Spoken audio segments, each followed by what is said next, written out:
watching CBS 2 News this morning in high definition. Tis the season. A lot of people taking cruises this time of year, headed to warmer climates, although our climate's pretty warm right now, too.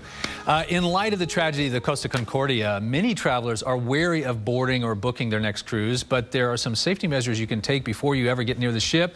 And with us this morning to talk about that is travel expert Mark Morgan. Thanks for coming in. Thanks for having me.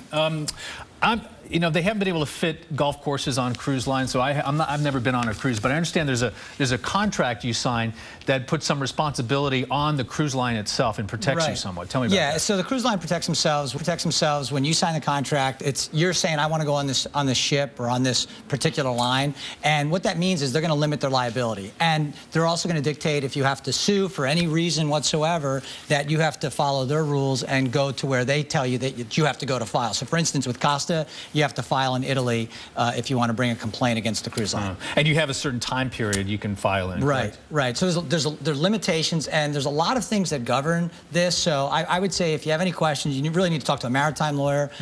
But the cruise contract's pretty defined, and most people don't read the fine print, and they really should, just to know where they stand. For instance, your valuables. If you don't declare the valuables you're bringing on and they're a total loss, you're capped at about $100, depending on the cruise line, as to what you can claim. So that's one of those things.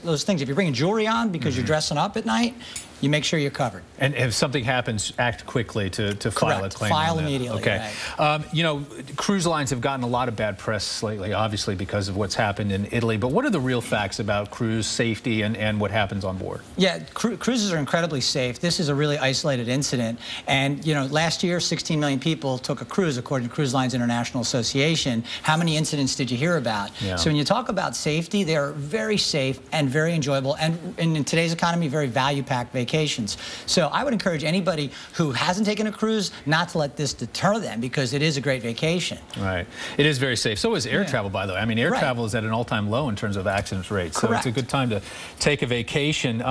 But in responding to this tragedy, it's in the media every day. I know the industry, the cruise industry, has got to be offering some discounts or something, wouldn't you think, to try to attract cruisers? Yeah, my initial reaction was, because of the economy, yields were already under some stress. But in light of this disaster, we were thinking it might go down. Many analysts thought the same way. The reality is, they've actually stayed flat. So yields are flat. You're not going to get a better deal by waiting, or you're not going to get a great deal because this happened. There's enough demand for cruises that it's not affecting pricing. Now, I know there are some cruise companies or cruise lines that are known as the party boats. And then there are those that are more family-centric. Which are which? Can you give us some idea of which are the better ones for family versus just going and having a good time? Sure. I think if you look at many of the Carnival brands, it depends on where you want to be. There's the mass market brand, like Carnival Cruise Line. There's Royal Caribbean, that's owned by Royal Caribbean International, and those are both great products, and they're different to some extent. They have different features, and what I would suggest you do is talk to a travel agent, because there's about 190 ships you can choose from just under the CLIA umbrella,